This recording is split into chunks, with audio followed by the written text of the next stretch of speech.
మీకు మించినటువంటి లీడర్స్ ఉన్నారు వాళ్ళని కాదని చెప్పేసి బోర్గడ్ అనిల్ని తీసుకొని పోయి జైల్లో వేసి కుళ్ళ బొడవడానికి రీజన్ ఏందో చెప్పండి. రే ఇప్పుడు వై బోర్గడ్ అనిల్ అసలు కౌంటింగ్ కంప్లీట్ అవుతానగానే డిఎస్పీ ఫోన్ చేసిండు నాకు. మీరు పోయి ఢిల్లీలో 9:30-10కి గుంటూరులోనే ఉన్నా.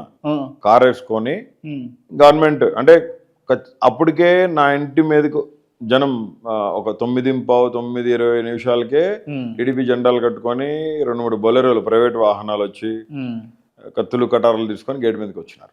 కత్తులు కట్ట కెమెరాస్ ఉన్నాయి, వీడియోస్ ఉన్నాయి, మొత్తం రికార్డు ఉంది. అది కోర్టుకు సబ్మిట్ చేసినాం. అంటే ఒక్కసారిగా గుంటూరులో నేను ఉండేదంతా చౌదరీస్ ఏరియా, అది బృందావన్ గార్డెన్స్ చౌదరీస్. ఈ పరిస్థితుల్లో అక్కడ ఆ వాతావరణం ఎక్కువ, అక్కడ పక్కనే పార్టీ ఆఫీస్ ఉంది. మొత్తం నేను ఎక్కడ ఉంటానో తెలుసు. పార్టీ కోసం గట్టిగా కష్టపడి పనిచేసాం, ఫీల్డ్ వర్క్ బాగా చేశాను. నేను 2011 నుంచి పార్టీ కోసం కష్టపడ్డాను బ్రదర్. 2011 నుంచి ఇందాక కట్ అయింది మీతో మాట్లాడుతుంది. నేను ఇవాళ ఎవరో కొత్తగా వచ్చి అధికార ప్రతినిధులు అయిపోయి స్పోక్స్ పర్సన్స్ అయిపోయి బోరగడ్డ గాడికి మాకు సంబంధం లేదు వాడు గీడని మాట్లాడితే మంచి మర్యాద లేకుండా ఖచ్చితంగా అన్నీ పగలు కొడతాం. జగన్మోహన్ రెడ్డి గారి దృష్టికి తీసుకుపోతాను. జగనన్నను కలిసినప్పుడు మొత్తం ఆ వీడియోస్ కూడా చూపిస్తాం. ఏంటంటే ఆయన ఎవరో 2 పేర్లు చెప్పినాడు. కారుమూరి వెంకటరెడ్డి ఫోన్ చేసి మాట్లాడినా పేర్లు కూడా నీకు కావాలంటే వినిపించుకో. నీకు అది అతను మాట్లాడింది రికార్డ్ నా దగ్గర ఉంది, అది నీకు పంపిస్తా. రికార్డ్ నీకు పంపిస్తా, చూసుకో. ఆయనకి ఇన్స్ట్రక్షన్స్ ఉన్నాయంట బోరగడ్డ అనిల్ కుమార్ గురించి. 2 నంబర్ కాక ఎవడో చెప్పిండు అని చెప్పిండు.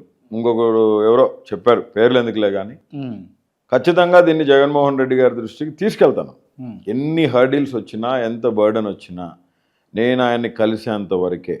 ఆల్రెడీ నేను ఎన్ని బాధలు పడుతున్నానో, నన్ను ఎవడోడు తొక్కాలనుకుంటున్నాడో, నన్ను ఎవడోడు పార్టీలోకి రానికుండా చేయాలనుకుంటున్నారో మొత్తం ఇంటెలిజెన్స్ రిపోర్ట్. అరే భయ్ విను, మొత్తం ఇంటెలిజెన్స్ రిపోర్టు జగన్మోహన్ రెడ్డి గారి ముందుంది. జగన్మోహన్ రెడ్డి గారికి pin to pin everything he knows. అవసరమా ఇదంతా? అవసరమే. రాజకీయాలు చేసేంత కాలం జగన్మోహన్ రెడ్డి గారితో రాజకీయం చేస్తారు. సెట్ అయితే రాజకీయాలు అనిల్కు అని అంటే దేవుడు దయ ఖచ్చితంగా సెట్ అవుతున్న నమ్మకం ఉంది, విశ్వాసం ఉంది. ఎందుకంటే ఒక నీతి నిజాయితీ కలిగిన, ఒక విశ్వసనీయత కలిగిన, ప్రజాదరణ ఈ దేశంలోనే ఎక్కువ ఉన్న రాజకీయ నాయకుడి కోసం పనిచేస్తున్న అతని పేరు వైఎస్ జగన్మోహన్ రెడ్డి గారు. ప్రాణం ఉన్నంత వరకు జగనన్నతోనే. నేను జగన్మోహన్ రెడ్డిని లేపే ప్రయత్నం చేస్తా ఉన్నారు మీరు ఈ ఇంటర్వ్యూలో. జగన్మోహన్ రెడ్డి ఎత్తుకునే ప్రయత్నం చేస్తా ఉన్నారు. జగన్మోహన్ రెడ్డి గారిని ఎవరు లేపాల్సిన పనిలే. జగన్మోహన్ రెడ్డి గారు అక్కడ ఉన్నారు. జగన్మోహన్ రెడ్డి గారి స్థాయి వేరు. ఆయన ప్రియ శిష్యుడిగా Jaganmohan Reddy is my like ఇష్టం బాస్. నాకు ఆయన అంటే ఎందుకు ఇష్టం అంటే దేవుడు అనేది అన్నారుగా. ఏంది దేవుడు అనేది?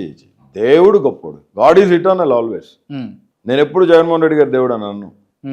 అట్లాంటి మాటలు ఆయన ఇష్టపడరు కూడా. ముఖస్థుతి చేయడం, డబ్బాలు కొడతాం చాలా మంది చేస్తారు అక్కడ చుట్టూ ఉన్న వాళ్ళు, కానీ ఆయన ఇష్టపడడు, లైట్ తీసుకుంటాడు. జగన్మోహన్ రెడ్డి గారు దేవుడు అసలే కాదు. చలో ఓకే అన్న. దేవుడు గొప్ప దేవుడు, సజీవుడైన దేవుడు, నా దేవుడు. God is eternal always. యేసుక్రీస్తు మాత్రమే అంటారు. నేను సజీవుడైన దేవుడని నా దేవుడిని పేరు గర్వంగా చెప్తా. యేసుక్రీస్తు. yes, Yesayya. my living God is Jesus Christ. Okay, I have my democratic right to praise my God. చలో అడ్వాన్స్ హ్యాపీ క్రిస్మస్ అన్న. Thank you. Okay right. ఈ విషయాన్ని మనం పక్కన పెడితే నేను కొన్ని ప్రశ్నలు సూటిగా అడుగుతా, మీరు వాటికి సూటిగా డైవర్షన్స్ లేకుండా. నేను ఇప్పుడు దాకా సూటిగానే చెప్పినా. నేను చెప్పింది మీరు కాసేపు వినండి అన్న. వెళ్ళిపోమంటే వెళ్ళిపోతా. నువ్వు టార్చర్ పెడుతున్నావు. నీకు కావాల్సింది ఏదో నాతో చెప్పిస్తానికి ట్రై చేస్తున్నావు. అది జరగని పని. చెప్పండి అన్న. నన్ను ఇంతకంటే ఘోరంగా ఎవడు ఇబ్బంది పెట్టరు. నేను కూర్చుంటే కూడా లేలేని పరిస్థితిలో ఉన్నా. అన్ని విధాలా నన్ను క్రష్ చేసేసారు, ఫైనాన్షియల్ గా, మెంటల్ గా. అయిపోయింది అన్ని, అంతా పోయింది కదా. ఇంకేం కావాలి నీకు? ఒక 10-20 నిమిషాలు నాకు టైం ఇవ్వన్నా. చెప్పు. ఇంటరప్ట్ కాకుండా నేను అడిగిన దానికి సమాధానం చెప్పండి మీరు. ఓపెన్ గా చెప్పండి మీరు. ఓపెన్ గా ఒక్కసారన్న జైల్లో అనవసరంగా నేను బూతులు మాట్లాడకుండా ఉండుంటే ఇవాళ నా పరిస్థితి బాగుండేది అని ఫీల్ అయ్యిరా లేదా? ఎక్స్క్యూజ్ మీ బ్రదర్, బూతులు మాట్లాడినందుకు నన్ను తీసుకుపోయి లోపల ఇలా. అది one of the reason, main reason కూడా. అయితే ఒకటి, అన్ని సందర్భాల్లో కాదు, కొన్ని సందర్భాల్లో నాకు జైలుకి వెళ్ళినప్పుడు కాదు, నాకు ఏంటంటే being a well educated personality, నాకేమనిపించింది అంటే కోపం. నన్ను అన్నాడు, నేను అనాలి.